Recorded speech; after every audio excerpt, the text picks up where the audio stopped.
Hello everyone, welcome back my channel. একটা bag নিয়ে ready হয়ে চলে আসছে। মা আমার আগে আগে যাচ্ছে, একটু তাড়াহুড়োর মধ্যেই ছিলাম। চলে এলাম, দেখো আবারও আইবুড়ো ভাত সেকেন্ড পর্ব, যেটা আমার মাসির বাড়িতে হয়েছিল, মেজো মাসির বাড়িতে। আমার বাড়ির থেকে ডিস্টেন্স আধা ঘন্টা মতো বাসে করে যেতে হয়। এখানে চলে এলাম, আর এখানে এসে দেখি মাসিও চলে এসছে। তো মাসির উপরই পড়েছিল আজকে রান্নার গুরু দায়িত্ব। মাসি এসে রান্নাবাড়ি করছিল, আর এখানে মা বসে আছে, রান্না অনেকটা হচ্ছে। এদিকে আমি আর ভাই একটু বেরিয়ে পড়লাম, বললাম চল একটু দেখি মাসির বাড়ি ফুল ফুটেছে। এদিকে সবটা হয়েও গেছে, মাসি ফাইনাল টাচ দিতে ব্যস্ত।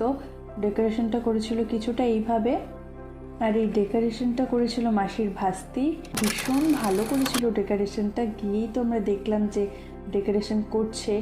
ও দারুণ করেছে ডেকোরেশনটা, আমার তো ভালোই লেগেছে। তোমাদের কেমন লাগলো কমেন্ট সেকশনে জানাতে কিন্তু একদম ভুলো না। এখানে গাঁদা ফুল, কাগজ ফুল আর সাদা গোলাপ ফুল দিয়ে ডেকোরেশনটা পুরোটা করা হয়েছে। আর তার মধ্যে সাইজ করে এখানে কলাপাতা কেটে কেটে বসানো হয়েছে, যেটা কিনা অনেক সময় সাপেক্ষ ব্যাপার, বেশ সময় কিন্তু লেগেছে।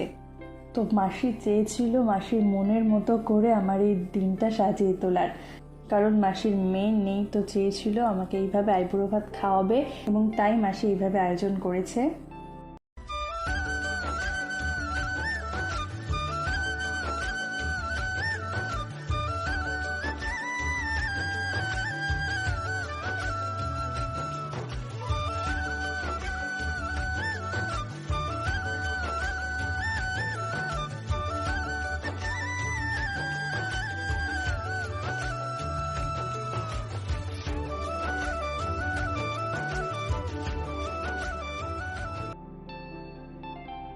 পরে গিফটটা দিয়ে দিল মাসি।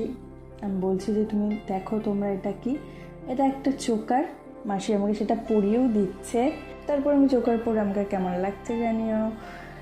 এরপর মাসি বলছে যে আমি খাইয়ে তোকে স্টার্ট করে দিই। আমি ঠিক আছে। তো সবটা এতটা সব কিছু তো খেতে পারিনি, প্রচুর অ্যারেঞ্জমেন্ট, আর বিশেষ করে মাছের মাথাটা অনেক কিছুই রয়েছে। তো এতটা তো আমার একার পক্ষে খাওয়া সম্ভব হয়নি, সবাই মিলে মিশে পুরোটা খেয়েছি।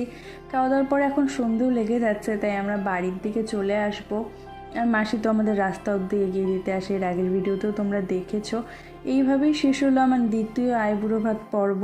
কেমন লাগলো ভিডিওটা জানি। এরপরে আরও আইবুড়ো ভাত পর্ব আসছে, ইন্টারেস্টিং ভিডিও সাথে থেকো, চ্যানেলটা সাবস্ক্রাইব করে দিও।